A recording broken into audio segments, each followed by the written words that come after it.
یو ځوان هلک چې هره ورځ به یې په کور کې د مور او میرمن ترمنځ جنجال و، نو غوښتل یې چې د مور څخه ځان خلاص کړي. فیصله یې وکړه چې مور باید په ځنګله کې خوشي کړي.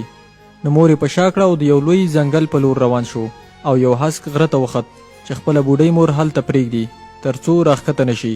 نو کله چې د ځنګل په منځ کې د دنګو او هیبتي لویو بوټو لاندې تېرېده، نو مور به یې د پاسه د ونو څانګې ماتولې او په ځمکه به یې غورځولې. هلک خپله مور په غره کې پرېښوده او یوازې را روان شو، لیکن لاره ډېره هیبتناکه وه. هلک فکر که خدای مه کړه لار مې غلطه کړه نو هسې نه په بل لورې لاړ شم. په دې سوچونو کې و چې مورکۍ پرې آواز وکړ: زوی جانه، ګوره چې لار درنه غلطه نه شي.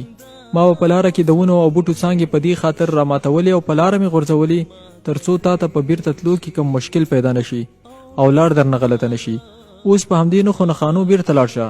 زوی جانه ناوخته دی، ژر ژر لاړ شه چې خدای تعالی مه کړه کوم ځناور ته نقصان ونه رسوي. په خیر لاړ شي زویه.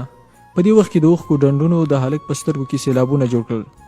زیات پښیمانه شو، مور ته راغی، غاړې ترېنه واخیسته، لاسونه یې ورته ښکل کړل او بیرته یې کور ته بوتله. تر ټولو عجیبه خو دا ده چې زوی یې د مرګ سوچونه کوي او مور یې د سلامتۍ فکر. مورجانه د مینهناک زړه څښتنه ده.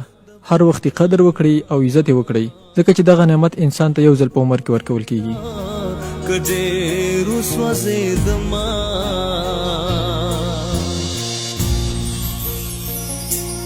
مور ته چې مورا که مور ویلی نشم، زما پشانه په نصیب خواره که خوار بل نه وینم.